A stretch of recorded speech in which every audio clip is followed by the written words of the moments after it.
Seja muito bem-vindo ao Cantinho Teológico. Meu nome é Gustavo Luiz. Estou apresentando o texto da Epístola de Tiago, no capítulo 5.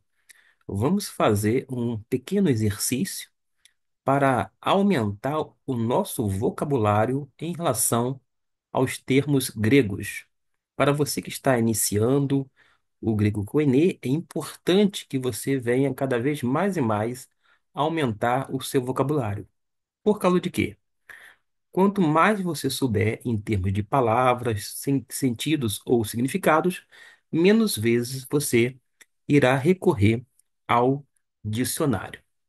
A partir do versículo de número 3, eu vou pegar algumas palavras ou termos de maneira aleatória.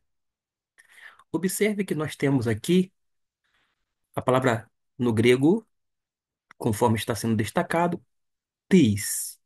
Significa literalmente alguém. Uma outra palavra, Rimin. Repita comigo. Rimin. Rimin significa vós ou ainda vocês. A palavra oração, quando diz aqui para orar, é esta aqui, ó. Vou fazer a leitura de forma pausada. Pro seu resto. Pro seu resto significa aqui orar. Foi traduzido como ore, porque está fazendo alusão ao ato de orar, isto é, falar com Deus.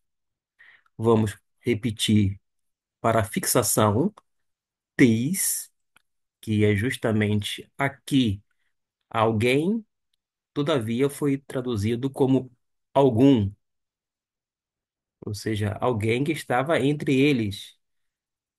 E para dar sentido, está doente algum de vós, ou seja, algum de vocês, mas a ideia permanece a mesma. Algum ou alguém, você pode fazer a tradução de acordo com o contexto da palavra tis.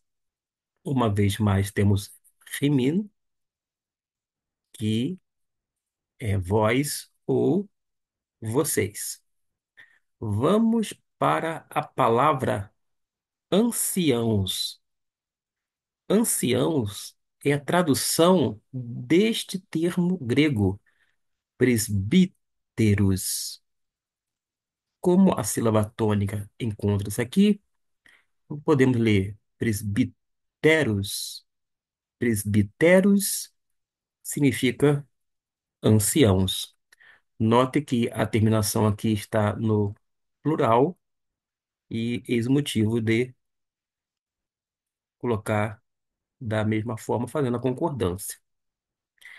Em relação à palavra igreja, nós temos aqui, ó, eclesias, eclesias, igreja.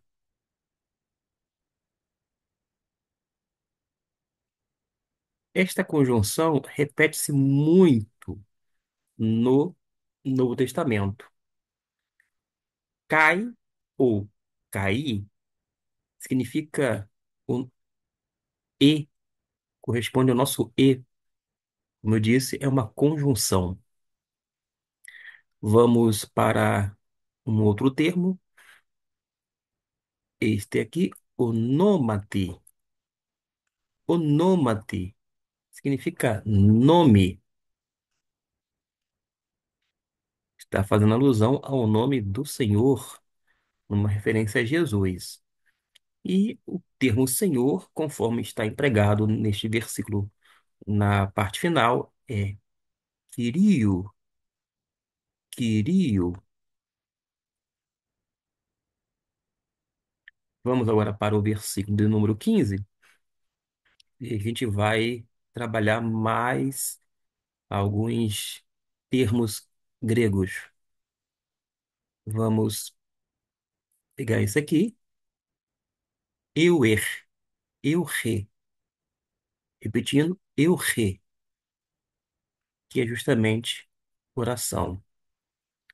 Note que tem uma correlação com a palavra que nós vimos inicialmente, pro seu resto. Lembra desse eu, essa grafia, que é o epsilon, o y e o ρ? Você vai observar aqui, ó, epsilon, y, ρ, o radical da palavra. Eu, re, coração. A palavra pistéos vem de pistes, pistéos, conforme está aqui destacado, faz referência à fé. Em relação à palavra salvação, salvar, etc e tal, nós temos a doutrina da salvação, que no grego é soteriologia, vem de sócei, que significa, neste caso, salvará. Mas note que o sigma, o ômega, novamente o sigma, vai ser o radical e o que vier depois, a flexão, vai mudar, mas vai fazer sempre relação a esse efeito salvífico. Agora, uma vez mais, a palavra Senhor, note que foi traduzido como S maiúsculo, está aqui o termo Kyrios. Observe que houve uma mudança tanto na pronúncia, porque o caso é diferente. Nós temos, por exemplo, aqui um caso nominativo, Kyrios, e aqui tu Kyrio, digo tu Kyrio, numa alusão a um caso genitivo que indica posse, porque o nome do Senhor aqui já está no caso negativo, digo nominativo, e, portanto, há essa flexão, essa variação depois do radical da palavra. Uma vez mais, cai ou cair, e é a conjunção e. Nós temos uma palavra bastante conhecida, aspirada, é como se tivesse um R na frente ou um H em inglês, hamartias. Hamartias refere-se a pecados. Vamos para o versículo 16. Vamos, como eu disse, pegar novamente, ó, hamartias, que é pecado. Estamos agora fixando, então, outra vez cai ou cair, que é a conjunção e.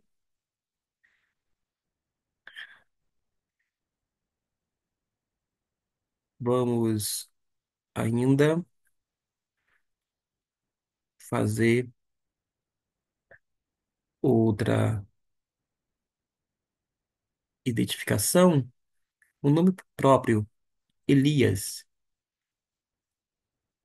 Para que você tenha uma ideia, esse equivalente que parece o H em português, na verdade é o eta na forma maiúscula. O eta na forma minúscula é deste modo aqui, ó. Nós temos aqui o eta, é o E longo. E na forma maiúscula se encontra desta maneira. Parece H, parece, mas não é. Por isso que a pronúncia é Elias, uma referência ao profeta do Antigo Testamento, esse que era o Ish Elohim, que é uma expressão hebraica para designar profeta. Era um homem de Deus. E por falar em homem, nós temos a terminologia antropos. Antropos significa literalmente homem. Para a fixação, cai, você já sabe que é uma conjunção. Esta aqui, e. Vamos repetir, ó. Cai ou cair. Eis aqui a conjunção. Agora, uk. Uk significa não. É um advérbio de negação. Uk. Nós tínhamos visto cai ou cair. Agora, algo curioso. Observe aqui esta palavra. Se fosse fazer a identificação, corresponde ao nosso T, R, E, I, S. Se a gente fosse fazer a pronúncia, depois dessa soletração, 3 é justamente o significado. 3. Com relação à terra, a terra está aqui, ó. Embora na tradução ficou assim, não choveu sobre a terra, mas o termo terra é geis. Geis, terra. Vamos para o versículo 18 e fechar esse exercício. Cai, justamente, e, outra vez, cai ou cair, que está aqui. Quando nós temos este ômicron com uma aspiração áspera, ou também chamado de espírito forte, é como se você colocasse um R na frente ou um H, como na palavra house em inglês. Desta maneira, você vai pronunciar O. Se você pronunciar de uma maneira fechada, ro, tá bom? É o nosso artigo definido, o. Outra palavra que você pode já decorar, uranós. Uranós, céu. Fixação, cai, conjunção e. Vimos agora há pouco gays. Note que o radical é o gama com o eta, G, e aqui nós temos a palavra também terra. De modo que nós fechamos esse pequeno exercício para que você possa, como eu disse inicialmente, aumentar o seu vocabulário e ir menos vezes ao dicionário grego.